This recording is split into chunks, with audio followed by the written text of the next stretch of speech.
بسم اللہ الرحمن الرحیم نحمدہ ونصلی علی رسولہ الکریم اما بعد۔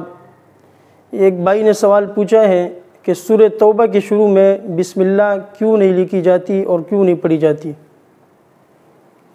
یہ سوال کافی احباب کی طرف سے پوچھا جاتا ہے، تو کچھ حضرات تو اس کا جواب اس طور پر دیتے ہیں کہ چونکہ اس میں احکام جو ہے وہ سخت احکام ہیں، قتال کے اور جنگی احکام ہیں، اس لیے یہاں پر بسم اللہ نہیں لکھی جاتی، چونکہ احکام سخت ہے اور بسم اللہ میں رحم کا معنی ہے، تو یہاں پر مناسبت نہیں ہوتی، اس لیے شروع میں بسم اللہ نہیں لکھی جاتی۔ یہ وجہ بیان کرتے ہیں اکثر حضرات، لیکن جو صحیح وجہ بیان ہوئی ہے، جو جامع قرآن ہے، جنہوں نے قرآن مجید کو جمع کیا ہے، ان سے بھی اس بارے میں سوال پوچھا ہے۔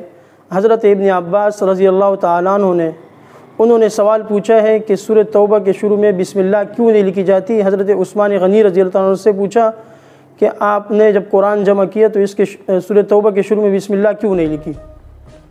یہ جو روایت میں بیان کر رہا ہوں، یہ تفسیر اتقان میں یہ روایت ہے، پھر انہوں نے وہاں حوالہ دیا ہے ابو داود، ترمذی اور نسائی کا، اسی طرح مسند احمد بن حنبل کا، یہ روایت ان تمام کتابوں میں موجود ہے۔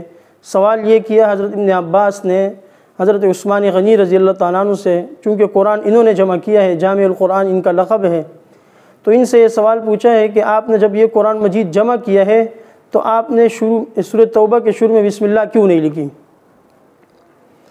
یعنی اس کا کیا باعث ہے؟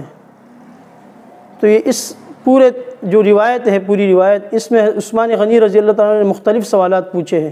پہلا سوال یہ پوچھا ہے کہ بسم اللہ کیوں نہیں لکھی؟ دوسرا سوال یہ پوچھا ہے کہ سورہ انفال کی آیتیں ہیں 75 اور سورہ توبہ کی آیتیں ہیں 129، تو آپ نے سورہ انفال کو 7 طوال یعنی شروع کے جو 7 صورتیں ہیں، لمبی لمبی صورتیں، آپ نے 75 آیتوں والی صورت کو ان لمبی صورتوں میں کیسے رکھ دیا، کیسے شمار کر لیا؟ یعنی اس کو ترتیب میں یہاں کیوں رکھا؟ ایک سوال تو یہ پوچھا۔ دوسرا سوال پھر یہ پوچھا ہے کہ انفال کو پھر مقدم کیوں رکھا اور سورہ توبہ کو کیوں مؤخر رکھا؟ اور تیسرا سوال یہ پوچھا ہے جو شروع میں بیان ہوا کہ ان کے درمیان بسم اللہ کیوں نہیں لکھی گئی؟ تو حضرت عثمان غنی رضی اللہ عنہ جو اس کا جواب دیا ہے، چونکہ وہی جامع قرآن تھے، جو وہ جواب دیں گے وہی اصل ہوگا۔ پہلا سوال کہ سورہ انفال کی آیتیں 75 ہے اور سورہ برات کی آیتیں 129 یعنی سورہ توبہ کی، تو انفال کو کیوں مقدم رکھا اور برات کو، سورہ توبہ کو کیوں مؤخر رکھا؟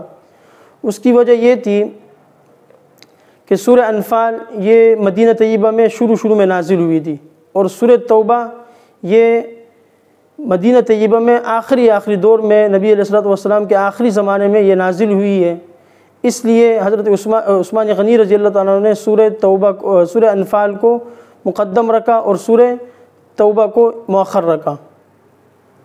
اور دوسرا سوال تھا کہ اس کے شروع میں بسم اللہ کیوں نہیں لکھی جاتی؟ تو بسم اللہ نہ لکھنے کی وجہ حضرت عثمان غنی رضی اللہ تعالیٰ عنہ نے یہ بیان کی ہے کہ چونکہ جب بھی آپ علیہ الصلوۃ والسلام پر کوئی صورت نازل ہوتی تھی تو آپ علیہ السلام جب فرماتے تھے کہ یہاں پر بسم اللہ لکھو، تو یہ پھر معلوم ہو جاتا تھا کہ یہاں سے نئی صورت ہے، وہ الگ صورت تھی، یہ الگ صورت ہے۔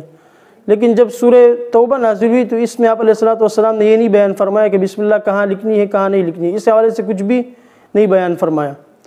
تو جب میں نے دیکھا کہ سورہ انفال میں جو معانی اور احکام بیان ہوئے وہ عہود کے حوالے سے یعنی وعدوں کے حوالے سے ہے، اسی طرح جو سورہ برات میں، سورہ توبہ میں جو احکامات ہیں وہ نقض عہود کے حوالے سے ہے، تو اس لیے میں نے یہ گمان کیا کہ یہ سورہ برات سورہ انفال کا ہی جز ہے، اس لیے میں نے اس کو یہاں پر رکھا اور درمیان میں بسم اللہ نہیں لکھی، چونکہ اس کے بارے میں کوئی حکم نبی علیہ الصلوۃ والسلام کی طرف سے آیا نہیں تھا، تو میں نے یہ گمان کیا دونوں صورتیں ایک ہی ہے، لہٰذا میں نے اس کے درمیان بسم اللہ نہیں لکھی۔ تو بسم اللہ نہ لکھنے کی اصل وجہ یہ ہے کہ اشتباہ قصتین، یعنی سورہ انفال اور سورہ برات یعنی سورہ توبہ کے قصوں میں مشابہات ہے، یعنی ملے جلے قصے واقعات ہیں، ملے جلے احکام ہیں، یہاں پر عہود کا تذکرہ ہے، یہاں پر نقض عہود کا تذکرہ ہے، تو اس لیے یہاں پر بسم اللہ نہ لکھی گئی ہے۔ یہی حضرت عثمان غنی رضی اللہ نے جواب دیا ہے، اور یہ روایت ابو داود، ترمذی، ابن حبان اور حاکم اور طبرانی اور دیگر کئی محدثین نے اس کو بیان کیا ہے۔ تفسیر اتقان میں اس کو تفصیل کے ساتھ اس حدیث کو بیان کیا گیا ہے۔ وآخر دعوانا ان الحمد للہ رب العالمین۔